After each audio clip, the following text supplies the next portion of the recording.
बच्चों, आज हम वाक्य शुद्धि के बारे में पढ़ेंगे।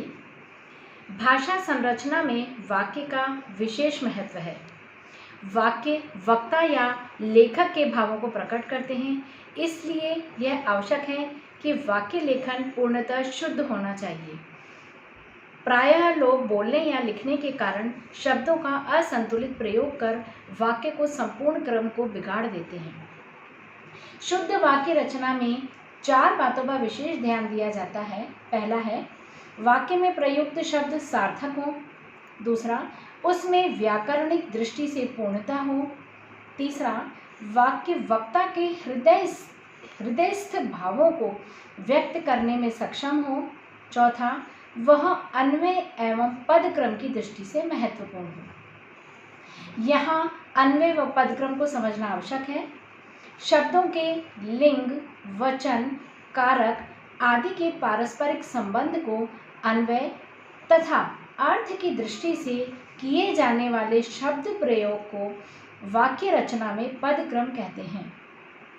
वाक्य रचना में प्रारंभ में कर्ता पद, उसके बाद कर्म पद तथा अंत में क्रियापद लगाया जाता है। जैसे, मीरा नृत्य करने में बहुत कुशल है।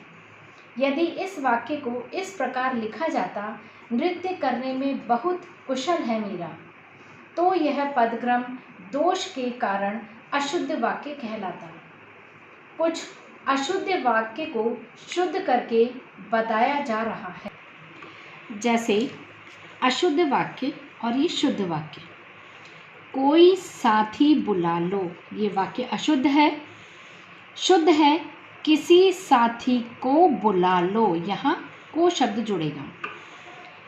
यह मकान ईंटों से बना है।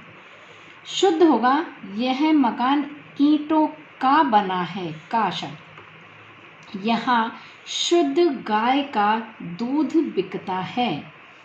शुद्ध है, यहाँ गाय का शुद्ध दूध बिकता है, क्योंकि यहाँ पर गाय शुद्ध नहीं है, जबकि यहाँ पर दूध शुद्ध आएगा।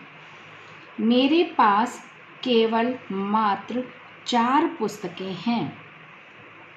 शुद्ध है, मेरे पास मात्र 4 पुस्तकें हैं। यहाँ पर केवल या मात्र दोनों में से एक चीज़ हटेगी, एक चीज़ आएगी। हमने मात्र का प्रयोग किया है। दूध के अंदर मक्खी है, जबकि शुद्ध है, दूध में मक्खी है। अंदर नहीं आएगा, दूध अपने आप में ये प्रदर्शित कर रहा है कि मक्खी है, तो वो उसके अंदर ही है, लेकिन इसको शुद्ध लिखेंगे, दूध में मक्खी है। आप बड़े विद्वान हैं। शुद्ध है, आप विद्वान हैं, क्योंकि विद्वान शब्द ही अपने आप में ये प्रदर्शित कर रहा है, इसलिए यहाँ बड़े शब्द लगाना अनुचित है। यह काम आप पर निर्भर करता है। शुद्ध होगा, यह काम आप पर निर्भर है। यहाँ कर्ता शब्द अनावश्यक रूप से प्रयोग किया गया है, इसलिए शुद्ध वाक्य है, यह काम आप पर निर्भर है। मेरे लिए शीतल बर्फ लाओ। शुद्ध होगा, मेरे लिए बर्फ लाओ, क्योंकि बर्फ स्वयं ही शीतल होती है, इसलिए ये अतिरिक्त शब्द है, हमें इसको हटाना आवश्यक है। शुद्ध होगा, मेरे लिए बर्फ लाओ। वाक्य केवल संकेत मात्र हैं।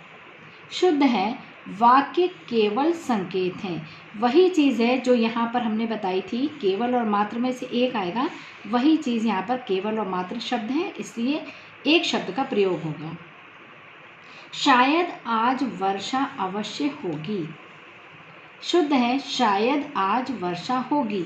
जब हमने शायद शब्द का प्रयोग किया है, तो उसमें हमें अवश्य हटाना पड़ेगा, क्योंकि यहाँ संभावना है और ये बिल्कुल बात को पुष्ट कर रहा है, इसलिए अवश्य शब्द हटाया गया है और शुद्ध शब्द है, शायद आज वर्षा होगी। एक एक करके सभी मर गए। शुद्ध वाक्य होगा, एक एक कर सभी मर गए। करके नहीं आएगा, एक एक कर सभी मर गए। करके कोई शब्द यहाँ पर नहीं है, अनुचित है। सज्जन मनुष्यों की संगति करनी चाहिए। जब सज्जन है तो वो मनुष्य है, स्वाभाविक है, इसलिए ये दोनों शब्द एक साथ प्रयोग में नहीं आएंगे। शुद्ध होगा सज्जनों की संगति करनी चाहिए। वह अवश्य आएगा। उसका 10 दिनों तक उपवास रहा। उसने 10 दिनों तक उपवास रखा। उसे मृत्युदंड की सजा देना अनुचित है। उसे मृत्युदंड देना अनुचित है, सजा हट जाएगा। वह विद्वान नारी है। नारी के साथ विद्वान नहीं आएगा, वह विदुषी नारी है। मीरा भक्त कवि है। स्त्री के लिए कभी कभी नहीं आता, मीरा भक्त कवित्री हैं। मैं वापस लौटकर नहीं आऊँगा। वापस और लौटकर एक ही अर्थ प्रदर्शित कर रहे हैं। मैं वापस नहीं आऊँगा। उसको बहुत से कार्यों को देखना पड़ता है। उसे बहुत से कार्य देखने पड़ते हैं। मैं मेरी पुस्तक पढ़ रहा हूँ। मेरी के स्थान पर अपनी, मैं अपनी पुस्तक